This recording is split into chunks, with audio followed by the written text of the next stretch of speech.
İdman Akademiyasının təşkilatçılığı və Cüdo Federasiyasının dəstəyi ilə Vətən müharibəsində qələbəmizin 5-ci il dönümünə və ASA'nın 95 illik yubileyinə həsr olunmuş müasir idman təhsili yeni paradigmalar axtarışında mövzusunda 3-cü beynəlxalq elmi praktiki konfrans keçirildi. Tədbirin açılış mərasimi dövlət himninin səsləndirilməsi ilə başladı. Ardınca şəhidlərin xatirəsi bir dəqiqəlik sükutla yad edildi. Tədbirdə çıxış edən Akademiyanın rektoru Fuad Hacıyev beynəlxalq konfransdan gözləntilərin böyük olduğunu dedi. Onun sözlərinə görə konfransın nəticələri təkcə akademik müzakirələrlə məhdudlaşmayacaq. İrəli sürülən təkliflər idman təhsilində yeni inkişaf mərhələsinin əsasını qoyacaq. Gənclər və İdman Nazirinin müavini İndira Hacıyeva bildirdi ki, müasir dövrdə idmanın tibbə, təhsilə, psixologiyaya, texnologiyaya və hətta iqtisadi sahəyə təsiri getdikcə artır. Cüdo Federasiyasının icraçı prezidenti Rəşad Rəsullu isə son 4 il ərzində akademiya ilə sıx əməkdaşlıq etdiklərini diqqətə çatdırdı. Onun sözlərinə görə bu əməkdaşlıq həm elmi tədqiqat, həm də idman sahəsində öz müsbət nəticələrini göstərib. 3-cü beynəlxalq elmi konfransdır həyata keçirdirik. 2 elmi konfransımıza həm təşkilatçı olmuşuq, ölkə xaricində keçirilib, biri Sloveniyada, digəri Türkiyədə keçən həftə oradan qayıtmışıq. Başa düşürük ki, artıq son 5 ilin trendləri göstərir ki, müasir idman təhsilində kifayət qədər yeniliklər baş verib.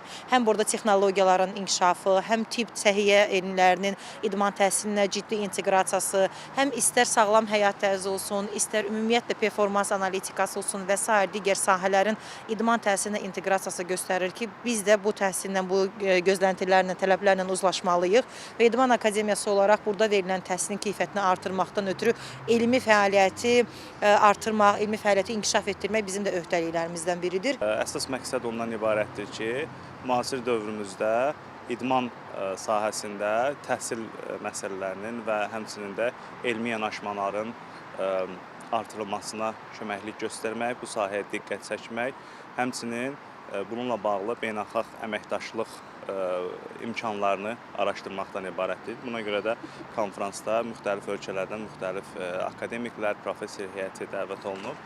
Bəziləri artıq bu istiqamətdə bir təcrübə həyata keçirilib, həmin təcrübəni bölüşmək üçün buradadır. Bəzilərindən isə gələcək əməkdaşlığın qurulması ilə bağlı addımların atılması düşünülür. Azerbaycan aslında komşu ülkelere göre fiziksel inaktivite açısından daha başarılı, daha aktif bir toplum ama buna rağmen Dünya Sağlık Örgütü'nün fiziksel inaktiviteyi %15 azaltalım 2030'a kadar projesine Azerbaycan da yaklaşmaktan biraz daha uzak. Ben Türkiye'den geliyorum. Biz zaten tamamen uzağız gözüküyor. Etrafınızdaki bütün komşular da uzak. Ama tip 2 diyabet Azerbaycan'da da artıyor. Bütün dünyada daha fazla artıyor ama Azerbaycan'da da artıyor. Obezite Azerbaycan'da da artıyor. Kalp damar hastalıkları artıyor. İnaktivite artıyor. Bugün Azərbaycan İdman Akademiyasında keçirilən konfransda iştirak etmək mənim üçün böyük bir xoşbəxtlikdir.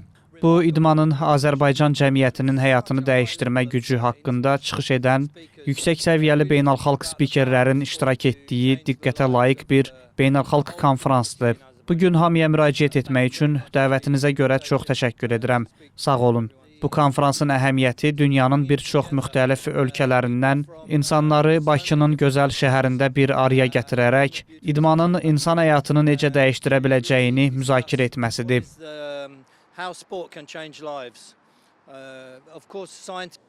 Qeyd edək ki, 2 gün davam edəcək konfrans çərçivəsində idmanda kütləvilik və sağlam həyat tərzinin formalaşdırılması, idmancıların hazırlıq sisteminin təkmilləşdirilməsi və idman fəaliyyətinin təşkili istiqamətində məruzələr dinləniləcək.